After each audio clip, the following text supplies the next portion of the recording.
what I do in my book is rather than say, okay, all of these things that people have been canceled for joking about, you can, I take it 9 million steps further. And I say there's not a such thing as something that you can't joke about. And yes, I'm including religion. Yes, I'm including death. Yes, I'm including terminal illness. Because there's research that backs this stuff up. I'm not just saying this.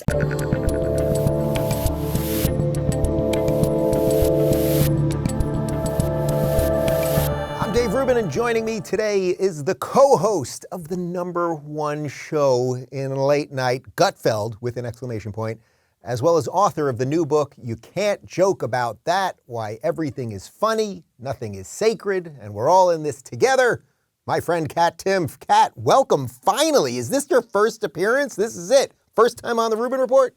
It is. It is, actually. It's been a long time coming, but yes, this is my very first time. I'm very excited to be here. Very first time. Now, first off, technically, is that correct? Are you a co-host on Gutfeld? I mean, you're in the chair basically every day, and Tyrus is in the other chair, and then there are 2 other guests. But are you technically, did I get that right? Yeah, no, that's right. Greg will call me that, so I think it's allowed. I told you right before we started that I'm going to treat you like Greg treats you because I want you to feel at home here. Is that all right with you? Yeah, absolutely. Okay, very good. Before we get into some of the politics stuff and the stuff around free speech and all the stuff that we're normally talking about, you go a bit into growing up and youth and how that sort of frames some of the beliefs that you have. So you want to do a little bit of that first? Are you talking about, when I started doing stand-up back in, when I was growing up when I was 22? I was even going back further than that, growing up in a Catholic household and some of the sacred cows there, but we can do that too. Okay, yeah. I mean, it's like that's the first chapter, and then the Catholic household is the second chapter. I can get into either one. So for me, I mean, this is the final chapter of my book, but for me, comedy is a religion for me because I unfortunately don't have a religion. I say unfortunately because I think I know I would be happier if I were religious, but I can't really seem to get there. I hope that it changes someday for me.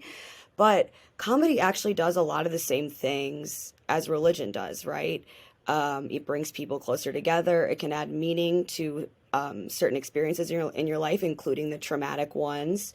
It can, be healing mentally. It can be healing emotionally and even physically. The boost that you get from laughter and your immunity. And there's all these different studies. The 2 things that it's really missing is, first of all, there's no promise of eternal life with any joke, no matter how good it is, unfortunately. And the second thing that's missing is forgiveness, right? Because every religion has some sort of path to forgiveness.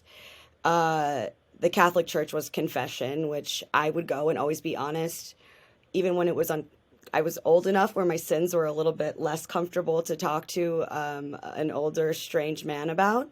But you read the Bible, right? Leviticus is Old Testament. So it's like it's not chill. It's in the New Testament comes in and is like supposed to be about forgiveness and chill and all, more easygoing. Leviticus is extremely fire and brimstone text, but even Leviticus, the standard is eye for an eye. What we're doing right now with comedy and speech is actually stricter and more fire and brimstone than Leviticus, because I don't think anybody would be able to honestly tell you the worst thing that they've ever been through is hearing a joke that they thought was offensive. But there's more than one person. If you've watched Jimmy Kimmel, it can be quite grueling. Well, see, but there's more than one person who would say telling the wrong joke actually is the worst thing that they've been through, because they maybe lost everything or lost millions and millions of dollars or lost their respect or, ability to come and be a human in the square, right? The public square. So I feel like if the way that we're treating jokes is stricter than Leviticus, we're doing something wrong. What year did you start doing stand-up? So I started doing it in college. I did it a few times. So I graduated college in 2010. And then after that, when I left college, I moved to LA. It was supposed to be a short-term move. And then I had a fellowship, a stipend to live out there. I had an internship at Fox News. And then I had gotten into Columbia Journalism School. So I was going to use my stipend for housing until it ran out and then live with my college boyfriend for 2 weeks. And then we were going to break up. And then I was going to go to Columbia. And Didn't work out that way. I'm 21, so it's a very dumb plan.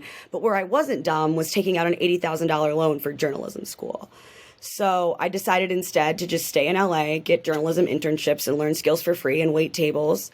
But things got really rough for a while. The boyfriend broke up with me. I had to move into this I was living in squalor. I mean, I got fleas and scabies the same week. My cat got the fleas, I got the scabies, but then the fleas jumped onto me. That was the same week I lost my apartment. I was running myself ragged. I write up all about it in my first chapter. But what I was doing that made me feel power in my life was stand-up comedy. Every free moment I had, I was going to open mics anywhere I could and talking about my dumpster fire life on stage. And making jokes about these things that were making me feel so helpless gave me some power over it. And hearing people laugh and all of that, and it just makes me kind of nervous and terrified and upset about what we're seeing happen in our culture, where you can't joke about sad or serious or controversial subjects when really that's the way that I've found healing through every tough time in my life, was by joking about the stuff you're not supposed to joke about. Do you look back on them? I think I already know the answer, and think of those years, the scabies years, as the good old days? Because I know for me, for those 10 years of struggling in New York City as a stand-up and standing out in Times Square with tickets and literally being broke to the point that I had a friend who worked in food service and would deliver me industrial-sized cans of tuna that I would eat for weeks, and all of that stuff, I now look back at them kind of like, oh, those were the good old days. Like, I have everything I want now. My life is good. But, like, there's something charming about, like, that struggle. Once you make it to the other side, I guess. Right, exactly. It actually is really strange just how, in what a specific way I was able to achieve my goals. Because back when that guy and I were still dating in Los Angeles, we were at his brother's house, and we used to always watch Red Eye because it was on at midnight there. And I was like, I would be so good on this show. And his brother was like, you're a cashier at Boston Market, which was true. If you think in terms of what's likely to be possible, I shouldn't have even gotten on the show, let alone been the co-host of the show that would follow that up. But it is remarkable. But man, those times were absolutely rough. I mean, the treatment for scabies, I don't know if you ever had it, you have to cover your entire body in a cream and just sit there for like hours on end. And the fact that that was the same time I had to move in with this Colombian family of this bartender that I was sort of seeing at my California pizza kitchen job, and all these conversations about how just because I need to live here doesn't mean we're together. Just sitting there at his house, his mom's around. My Spanish was never better, which is, I think, like the one positive thing of that experience. I was very good at Spanish back then. But, like, I don't know how I would have gotten through it if I wasn't able to laugh at it. Because if you laugh at something, then you're telling yourself, oh, it's not that scary. Or you're telling that thing, you're not that scary. And that's the only way I was able to get through it. And now I just am worried that that's not going to be possible for many people anymore. People are too afraid. Wait, I want to keep going with that, but you worked at Boston Market and California Pizza Kitchen. Any other major chains on your resume? Ruby Tuesday. Oh, and Ruby Tuesday with the salad bar and everything. Yes. I also worked at a diner called 4 and 20 Diners in Sherman Oaks. It was a pie, right? It was a pie place. It's supposed to be like 4 and 20 blackbirds baked in a pie. But of course, a lot of people would think it was a restaurant that just made edibles.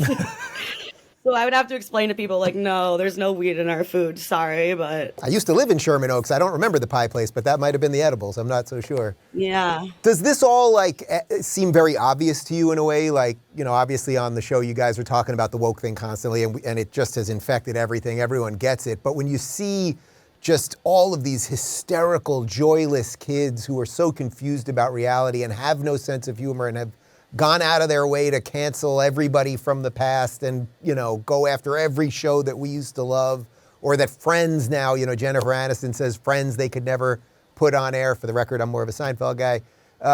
But it just seems like the obvious extension of this hysteria, doesn't it? Yes. And see, what I do in my book is, rather than say, okay, all of these things that people have been canceled for joking about, I take it 9 million steps further. And I say, there's not a such thing as something that you can't joke about. And yes, I'm including religion. Yes, I'm including death. Yes, I'm including terminal illness. Because there's research that backs this stuff up. I'm not just saying this. I mean, I write a chapter, obviously, about the shitbag, which I had that emergency surgery. I had an ostomy for 5 weeks. And as I was being wheeled into my surgery, I was like, what am I going to tell people? Because I know that everybody's going to be like, oh, like so weird around me about it or scared about what to say. Same way as when my mom died at a young age.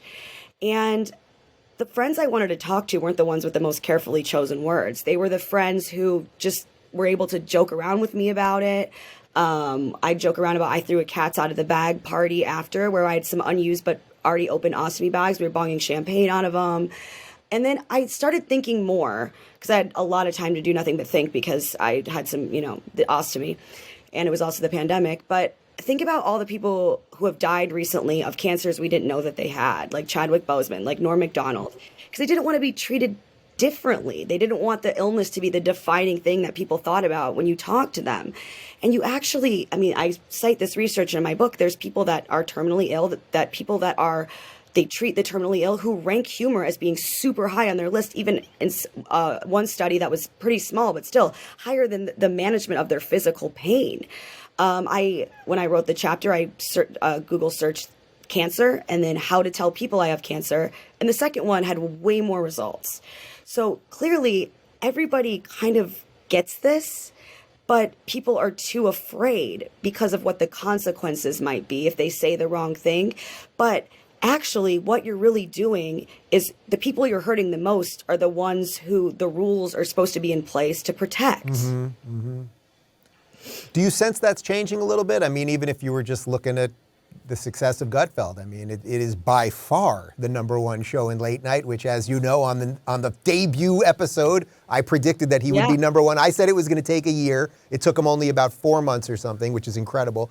But the fact is, the one politically incorrect show on late night is the #1 show in late night. So that shows you that something's shifting at least, or maybe it's just exclusive to, kind of our side of the aisle.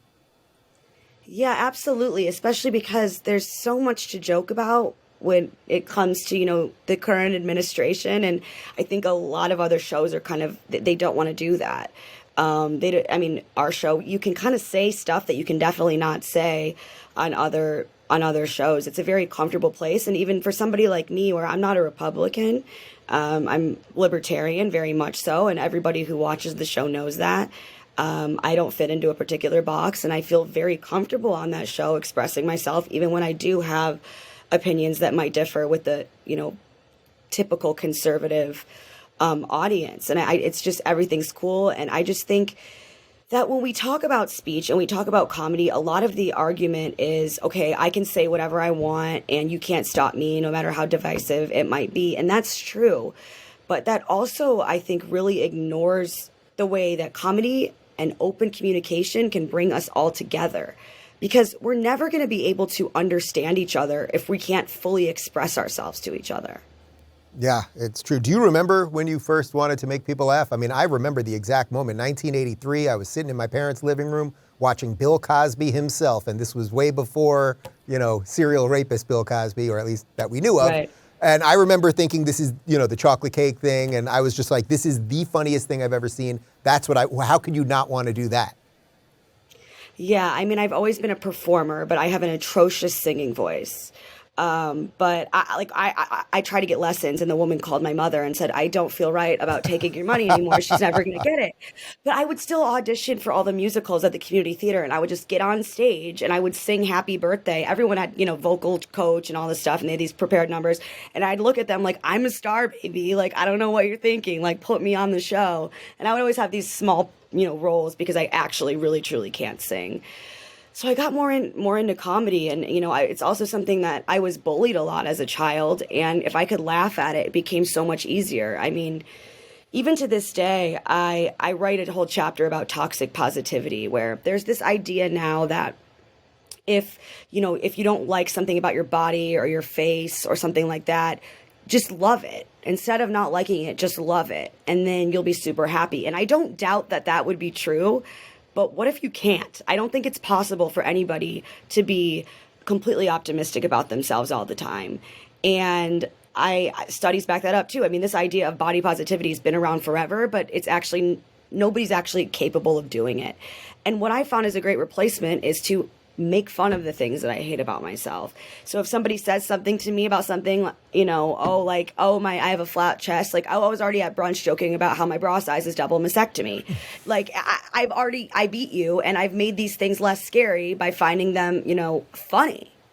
Speaking of health stuff, we actually have something in common that I did not know till you told me privately. I'm actually not sure if you've talked about it that much publicly, but my audience knows about 7 years ago or so, when I first started getting popular and I was getting all this hate, and I didn't realize I wasn't dealing with stress well, I developed alopecia, and I lost probably 40% of my hair, huge chunks all over my head. I went on crazy experimental medications. It was by far the most depressed I've ever been. I almost quit. Like, I actually had a night where I was like, I'm not going to be on camera anymore. I'm done. I'll just go do something else. But you got that too, not too long ago. But I have to say, your hair's looking quite luxurious at the moment. And so I have extensions in, but my natural hair is even like down to here now. Nice. And when my mid 20s, I lost about a similar amount. It was so thin, it was really patchy and only to here, and it was like see-through. It was very bad. I wouldn't wear it down ever without extensions in. I mean, I would wear like hats a lot. I put my hair up in a messy bun, and I try to like cover the parts of my skin. It was really, really bad, which is why actually I never felt more relevant than when Will Smith hit Chris Rock, because I am a woman with alopecia. I have done stand-up, and I get how painful it is, but also you can't hit somebody. Right. And I wasn't surprised to see that because of the whole words are violence thing, because if words are violence, then violence is an acceptable response to violence. And I will never understand how this is being seen as a progressive value, because it's actually only as we become more modern and civilized as human beings that we say, okay, only words to respond to words. I mean, you think about it, for most of human history, even, Civil War, it's like you said something bad about my mom, now we're going to have a shootout in the yard. That's what we used to do. So I don't know why these people are like, words are violence and I'm a progressive. It's like, no, you're behaving like a Neanderthal. And I think there's such a difference between expressing something that maybe hurt your feelings because you want to share that, or you want to share that you were hurt, and trying to use hurt feelings to place yourself in a power position over others. And the latter is definitely what words or violence is all about, because as soon as you've said that what that other person did was violent, the fact that you're just keeping it at verbal only is you doing them a favor.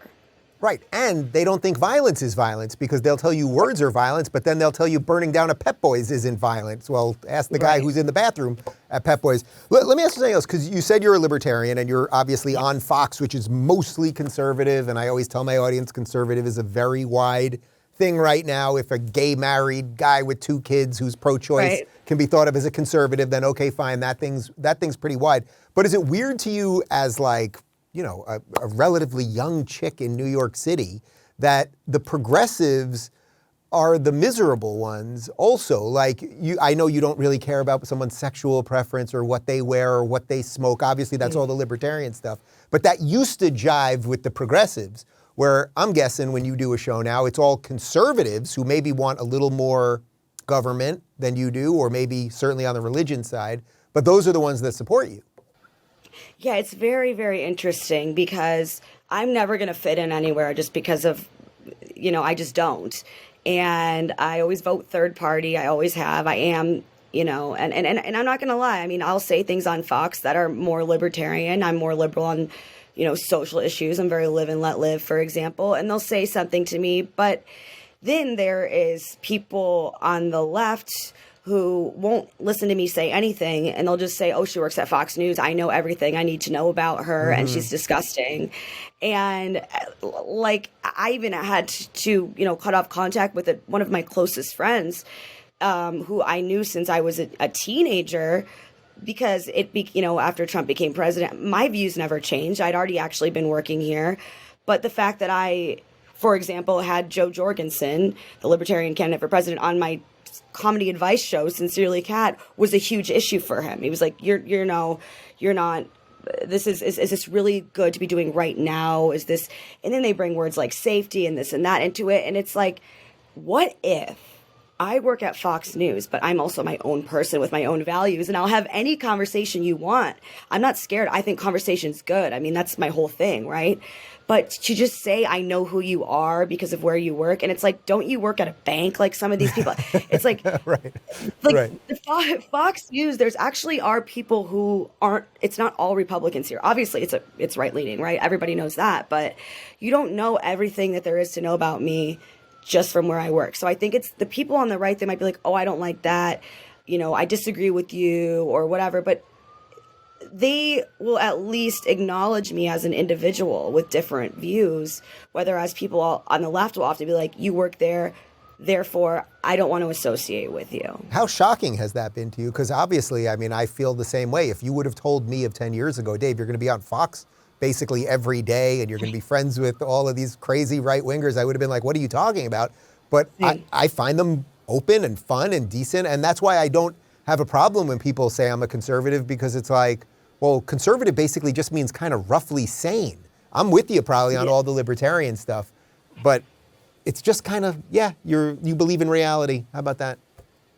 Yeah, it's been shocking. I mean, I understand. I'm hoping that this book can be something that brings people together, because I really do believe that we all agree on a lot more of this stuff than people want to admit for whatever reason.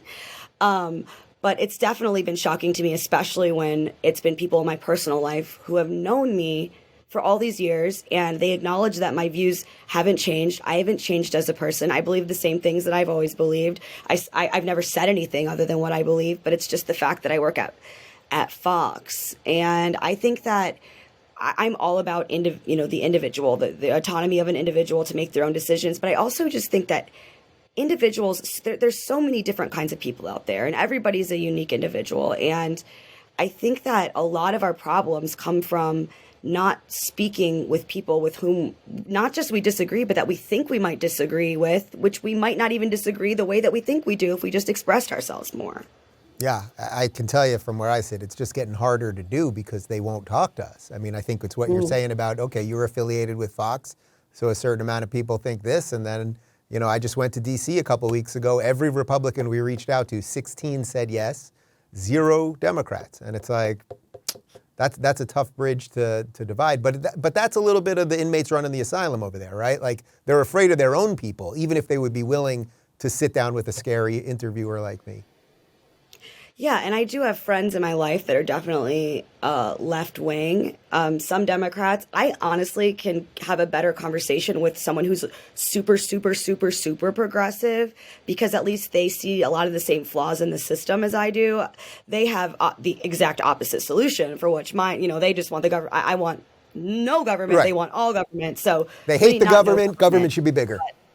Yeah, exactly. So they see the problems, but it's the fact that the government. But I can at least have a more open conversation. But those are people, obviously, that I've known a long time, and they know me first before they kind of know where I work. But yeah, it's been difficult trying to. People will think that, if they haven't met me, that they'll see where I work, and they're like, oh, okay, well, I know who this is. I already know who this is because of where she works. And it's like, that's actually not true. If you just spend 5 minutes with me, you'd realize that that isn't the case. But you won't spend 5 minutes with me. And then then maybe you'll say, oh, it's horrible how nobody gets along. It's like, well, come on. Like, I'm actually trying. I'm always open to a conversation with anyone. Let me ask you a couple things about the Gutfeld exclamation point program over there. I'm pretty sure that Tyrus wants to kill me. What's going on over there? No, I don't think so. I think that guy hates me, and he's always looking at me like he's about to get up and step on me.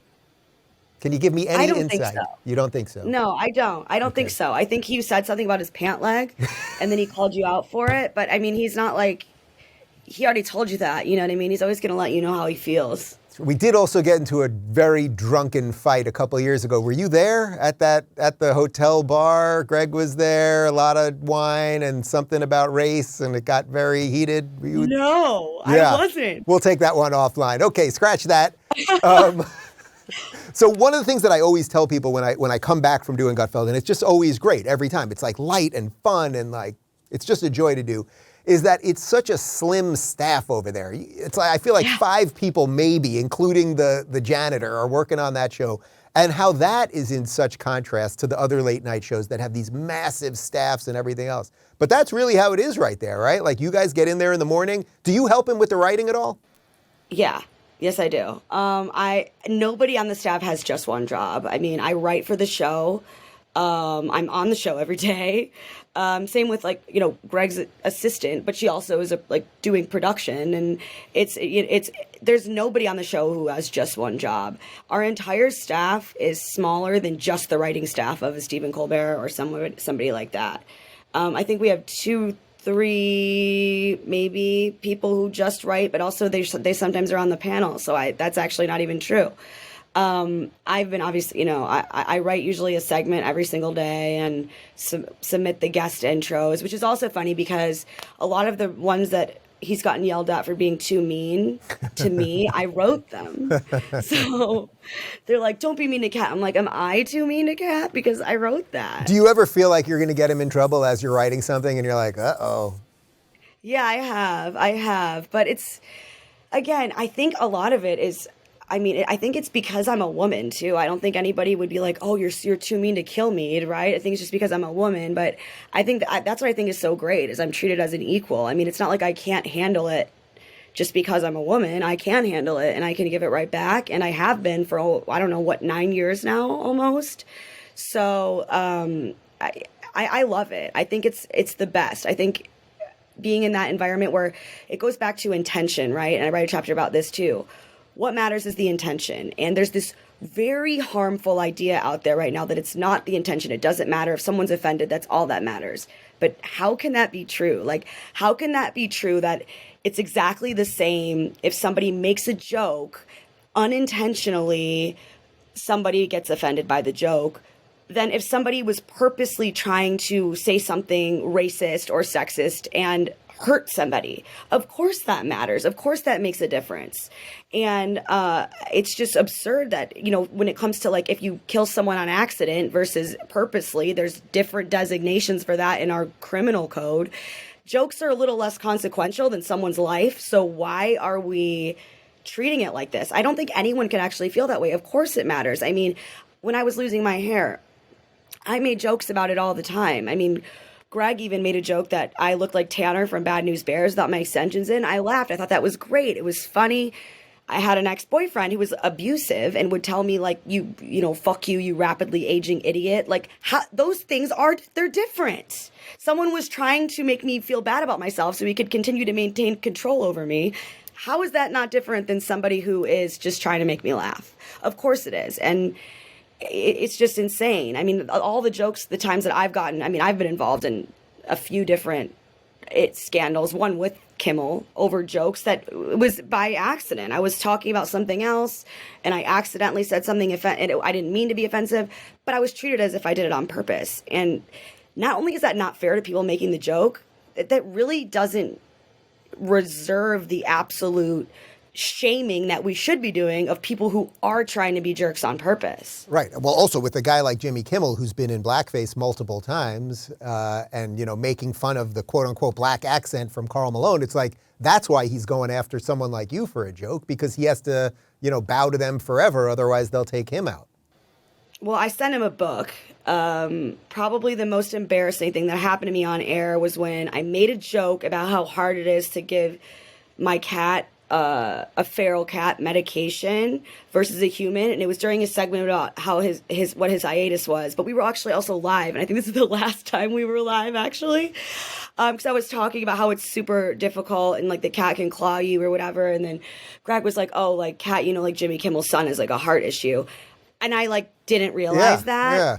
I get that. First of all, I get the Fallon and Kimmel confused, and I was like, oh wait, I do remember. But I remember in the article it was my whole family's healthy. I remember before I made the joke, it was just so I'm not gonna get in. I was like, I'm not gonna get in trouble. But also, with so much of comedy is swinging and missing. Yeah. You don't really know if something's gonna land until you try it. And I was just doing that, and you can't make people too afraid to try, or else we're going to miss out on some really great jokes, not just in terms of laughter, but some of the darker subjects that can have those healing powers. But I apologize because I genuinely did feel bad. I was like, I didn't mean it like that. I don't want anybody to, think I did. Everyone who watched the show was actually telling me, like, you were fine, like, because I was holding back tears the entire time. I felt so awful. The next day, somebody posted a little tiny clip of it on Twitter and said that I had been making fun of him, his family, because his son had a heart problem, and that it was harder to have a cat with a heart problem than a child with a heart problem. And different like media outlets, like Raw Story, if you can call it that, took it and ran with it. So I was ironically at the vet with my cat, and I was like, blowing up on social media, people telling me like, fuck you, Jimmy Kimmel's sister told me fuck off and die, all of this stuff. And like, if I had actually said, it's actually no big deal, fuck your kid with a heart problem because he has a heart problem, I would have deserved that. But I was trying to make a funny joke about that, and also about people who don't have children like me. Sometimes like having a child can be a catch-all excuse for everything. And if you don't have kids, like something that's relatable to cat owners, something that's relatable to people that don't have children. That's what I was trying to do. And I don't think I should be treated the same way as if I was trying to do that, which is that's just abhorrent, right? But that wasn't my intention. And again, if we make people too afraid to try, then we're going to lose out on so much healing within ourselves and also with one another through shared experiences. I often quote Oscar Wilde, or at least loosely quote him. I mean, if you want to tell people the truth, you better be funny or they're going to punch you in the face. So it's something like that. Let me ask you a couple other things, just kind of world-related stuff. As people can see out your window there, I think you're at the Fox News offices. Yeah. You are in Midtown New York City, a city that I once lived in and loved for 20 years of my life. But every time I go back there, which is pretty much only to do Gutfeld at this point, I find it to be a zombie of a city. It's not the same New York, Midtown where you are. There's no business people anymore. Everyone kind of wearing a hood, looks like they're going to get weed or sell weed or steal weed or something. Like, what is going on in New York? See, I wouldn't even mind it being seedy if it was less expensive, because like a lot of things that made New York so special too, like the little small businesses, immigrant owned restaurants, those, special little gems, a lot of them are gone because they couldn't survive being illegal in the pandemic. And everything is so expensive. I mean, it's so crazy. I mean, I've been thinking about maybe having one of those baby things myself with my husband, but we're like, where would we put it? Where, we have no taxes. We have no taxes on baby related stuff here in Florida. That's Florida. I say it to you every time I see you. Florida. I know, and I would. It's just this job. I am like less concerned with being mugged on the street than I am knowing for a fact I am being mugged by the government. They take so much of my income, and I walk outside and I'm like, what is this for? Where did you stole my money, and then what did you spend it on? And it's so expensive to live here. It's just ridiculous. Yeah. Do you find anyone there that thinks that it's going well? I mean, I know a few remaining people in New York, and everyone, I kid you not, I think literally everyone right now is in the process of leaving. Like, And I already know probably 20 people that left in the last 3 years. We would. I mean, my husband's from New York. My life dream was always to live in New York. I mean, at this point, it's just, I'm also, I've grown up a little bit. I'm, married. I'm not really going out a lot. And I'm just, I'm working a lot, so I'm at home a lot. And it's just like, my home's not that big. When I say home, I mean handful of rooms that I'm paying so much money for that I don't even own. I'm just renting. And I don't know. I mean, I feel like also a lot of this commercial real estate, a lot of people are working from home. A lot of the government, the state government here, city government, it's funded on this stuff. And when that goes away, you pointed it out too, all the for lease signs. A lot of people aren't like, I want to take on this really expensive lease in this place that's sort of looks like it's collapsing. So I think it's going to get worse, actually. Yeah, it's funny. You must know Douglas Murray, who's a Fox News contributor. Yes. And so last time I did Gutfeld and I saw you at the show, I went out to dinner with Douglas after, and he's in from London now, living in New York City. And he kept telling me how magical it was there. And I kept thinking, man, if you only knew what it used to be like, but you're seeing the vestiges of magical. But I guess that could Yeah. still be magical if you're from somewhere else. Yeah. I love Douglas Murray. We Yeah. sat next to each other at the White House Correspondents' Dinner. He is a good one.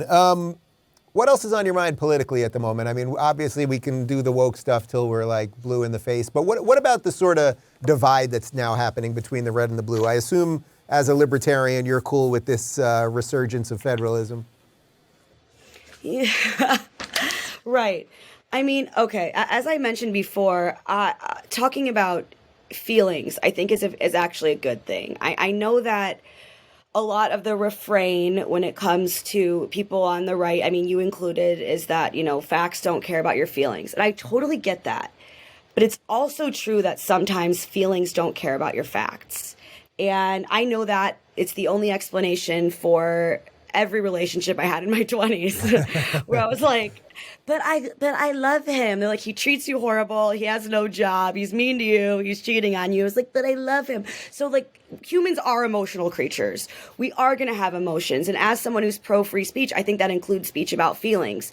So I think that that's something that the right should acknowledge more. And again, bring up that distinction between why you're sharing your feelings. There's a difference between sharing your feelings to try to express yourself to another person, or, hey man, that hurt me, or hey man, have you ever seen it this way? And let's have a conversation. And you hurt me, and now I have power over you. And anything you say against me, if you argue with me, that's just further proof that you're a sexist or a racist or a homophobe or a transphobe or whatever. And those two things. I think that what we're really missing is communication. And I think the more we're open to that, the more we can all get along. And the more that, the more speech, the better in terms of bringing us together. I think a lot of the issues are a lot of the people who say that they're sensitive and tolerant, they're really not, because they kind of want to catch somebody saying something bad because there's nothing more powerful than being a victim.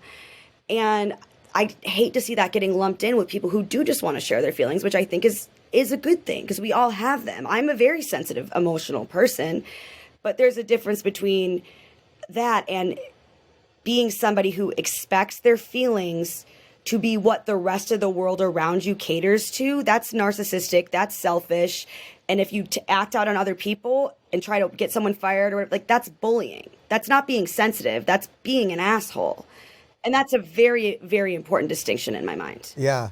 To go to where we started for a second, you mentioned you're not religious up top. Is that kind of the number one thing that would sort of keep you from saying that you're a conservative? Because, I mean, from where I'm at least in the Florida version of it, like, it is libertarian down here. Like, nobody really cares about weed down here. Nobody cares who you marry down here. Like, people have their own personal views. And DeSantis obviously has his own views on abortion and whatever. But, like, it's pretty much working down here where it is more libertarian. That is the sort of freedom version of it down here. See, I just want even less government than the Republicans do. That's my issue. Like, I really do believe taxation is theft. When it comes to immigration, I never wanted the wall. I think that anybody who wants to come contribute to our immigration's another one. I think that anybody who wants to come contribute to our economy who is nonviolent should be more than welcome to do so. I don't believe in the welfare state, though. Like, I don't believe in, I think that taking, for anybody, really. The main issue that I used to have get into fights with conservatives about, which I haven't changed, but Republicans have, is foreign policy. I'm very non-interventionist on foreign policy. And I've always had the same views on it. And I used to get yelled at from Republicans about it, and now I get yelled at from Democrats about it. Right, the Tucker wing has the whole time. Right, they've moved to you, and now the Democrats are the Republicans of 20 years ago. Yeah, I think I'm just very I can't with any of the idol worship of any politician. I want even smaller government than Republicans do, definitely than Democrats do. I wanted to criminalize all drugs. I wanted to criminalize sex work, and the religious thing, I mean, I don't think that religion should play a role in the government, but yeah, I'm not religious. That is something that people have an issue with sometimes who are conservative. I don't mind it if someone's like, oh, I'll pray for you. Like, that's fine. But if people are like, you're a jerk, it's like, no, I'm not. Like, I don't judge or think religious people are bad people. I'm jealous, which is, I know, a sin also, of people who are religious, because I think I'd be way happier if I thought that and I'm agnostic. I'm not an atheist. I just don't know. If I didn't think that I'm just going to keep getting older and older and older until I'm like decrepit and I'm, unattractive and, and then I die. And it's like, just like before I was born. I hate that. It's like, I don't want it to be that way. But, yeah, I think it's a lot of the social issues. I think they're working on a pill for that. Don't worry. Yeah. I'm in general, like I want smaller government than the two-party system does. And I think that the two-party system kind of sometimes, can play us against each other a lot and to get away with its own corruption. Because if everything's so polarized and you're always going to have your own side defending you no matter what you do, and that really can just breed corruption. Yeah, it's interesting because I'm with you on most of that. The one, though, that I've shifted a little bit probably in the other way than you, I think, is decriminalization of all drugs, because I used to be for total decriminalization. And it's like, if you look at San Francisco, where de facto it is, right? Like, it's not legal to be selling fentanyl, but in essence it is, because the cops don't do anything. It's like, look at that place. That can't be totally disconnected from just like an endless drug parade, I think actually when it comes to drugs. Or even New York City with weed, right? Like the whole city, part of the decay, and I'm not against weed, 100% I'm not against weed. But like in New York City, the whole city smells like weed now all the time and everyone's stoned. I'm not stoned. Yeah. I think legalization. See, I knew we could find one. All right, we found one person not stoned. Yeah, legalization more so than decriminalization, where you can actually, because the system is still in place, where it's like this loop of like you get into drugs and then how are you going to make money? You can't make money, once you have this felony on your record and all those sorts of things where you can know where you were buying, where you could like just get heroin if you wanted heroin. If that happened tomorrow, I still wouldn't do heroin. Like the reason that I don't do heroin isn't because, it's illegal. It's because, I'm not smoking crack because I haven't seen that work out well for anybody, even if I could buy crack at the store. Except for Hunter Biden. I think that your life it's all your choice, but then it's also your responsibility, which is the other side of that coin. I think every individual can make the decisions for what works best for themselves, but then they're also responsible for their own consequences. I think that it's just immoral to take away someone's freedom because of something that they've decided to put in their body. Kat Timpf, the book is You Can't Joke About That. I should have showed it at the beginning, but we got it. We made it happen. I'm not a cable news host over here, You're doing great. I'm doing all right. Kat, it was good seeing you. I'll see you in New York. We can wander around, catch the wafting smoke of weed, see if you want to buy some heroin, et cetera, et cetera. No heroin for me. Fine, no heroin. Okay, see ya. Thank you. If you're looking for more enlightening and maybe even humorous conversations, check out our comedy playlist. And if you want to watch full interviews on a variety of topics, watch our full episode playlist, all right over here. And to get notified of all future videos, be sure to subscribe and click the notification bell.